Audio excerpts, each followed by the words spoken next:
ओम शांति, ओम शांति, ओम शांति। भाइयों, मैंने बहुत दिनों से कोई वीडियो नहीं डाली है। आज एक नवी कहानी लेकर के बीके राकेश भाई आपके सामने फिर प्रस्तुत हुआ है। भाइयों, एक समय की बात है कि कुछ एक फौजी भाई अपने मिशन के लिए जा रहे थे और वो पहाड़ी एरिया में जाना था उनको।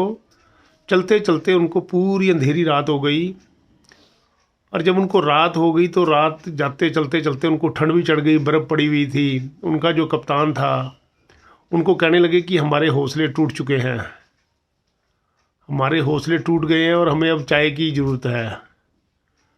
तो उन्होंने कहा, भाई कहीं चाय का प्रबंध होता है तो कर लो। तब वो चलते जब जा रहे थे तो उन्होंने देखा कि एक साइड में खोखा बना हुआ है और वो खोखे का ताला लगा हुआ है। तो उन्होंने अपने ऑफिसर से पूछा, कैप्टन साहब से, सर ये लगता चाय का खोखा, हम इसको तोड़ लें और चाय पी लें तोड़ के? कहते हाँ, अगर चाय का खोखा है तो तोड़ लो, इसका ताला तोड़ लो। उन्होंने ताला तोड़ा और देखा वाकई चाय का खोखा था। उन्होंने चाय के खोखा खोला और उन्होंने चाय बनाई, चाय पी और बिस्कुट वगैरह थे वहाँ पे। तो उनके अंदर अपने मिशन तक पहुँचने के लिए एनर्जी आ गई। और उन्होंने सोचा, कैप्टन साहब ने सोचा, भाई ये गरीब आदमी का खोखा था और यहाँ पे जाते हुए 1000 रुपये रख दो। तो उन्होंने सभी भाइयों ने इकट्ठे किए 1000 रुपये, उस भाई की जिसकी खोखा था वहाँ पे 1000 रुपये रख दिए और वो अपने मिशन तक पहुँच गए। फिर 2, 2.5, 3 महीने के बाद उनकी मिशन ख़त्म हो गया था और उन्होंने वापस आ रहे थे। जब पहली बार गए थे तब तो रात थी, अंधेरी रात थी, और जब आ रहे थे दोबारा तो दिन का टाइम था और वो खोखा खुला था। और वो खोखा खोला था और वहाँ पे एक बुज़ुर्ग आदमी अपनी चाय बना बना के बेच रहा था और कह रहा था कि भगवान बहुत दीन दयाल है, भगवान बहुत दीन दयाल है। जब भी मेरे ऊपर कोई मुसीबत पड़ती है तो भगवान स्वयं आकर के मेरी मदद करते हैं। वो फौजी भाई भी वहीं पे बैठ के वो बात सुन रहे थे, चाय पीने के लिए रुके थे। वो पूछने लगे, चाचा कैसे दीन दयाल है भगवान?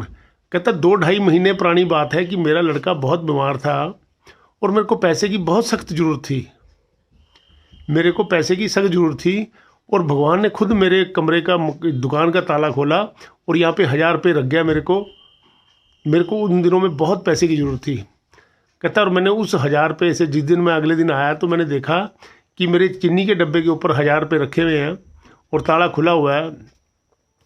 मैंने उन पैसों से अपने बेटे का इलाज करवाया, इलाज करवाने के बाद भी मेरे पास 500-700 रुपये बच गए थे। तो इसलिए भगवान बहुत दीन दयाल है। तो वो फौजी एक बीच में से बोलने लगा कि ये पैसे तो हमने ही इकट्ठे करके रखे थे। उनके कैप्टन ने उनको रोक दिया कि नहीं, उन्होंने उनको इशारा किया कि कुछ नहीं बोलना है। दोस्तों भाइयों, अगर वो भाई बीच में बोल पड़ता कि हाँ हमने ही पैसे इकट्ठे करके रखे थे यहाँ पे और हमने ही आपकी दुकान का ताला तोड़ करके चाय पी थी, तो उस इंसान की, बुज़ुर्ग आदमी की जो भगवान के प्रति श्रद्धा थी वो टूट जाती। तो इसलिए कभी भी किसी भी भाई बहन को, किसी की अगर जिस परमात्मा में, भगवान में आस्था है, उसकी आस्था को कभी नहीं तोड़ना चाहिए और उस भगवान की आस्था में उसको जोड़ने की ही कोशिश करनी चाहिए। इसलिए कहते हैं कि भाइयों, उसकी भगवान के साथ सच्ची अगर प्रीत हो तो आपका कोई भी काम रुक नहीं सकता। उस भाई की ऐसी ही प्रीत बनी हुई थी कि मेरा कभी ना कोई काम रुका है और ना रुकेगा। इसलिए इस कहानी से आपको भी ये शिक्षा लेनी चाहिए कि अगर किसी की आस्था भगवान में जुड़ी हुई है उसको आपको तोड़ने का कोई हक नहीं है। ओम शांति, ओम शांति, ओम शांति बाबा।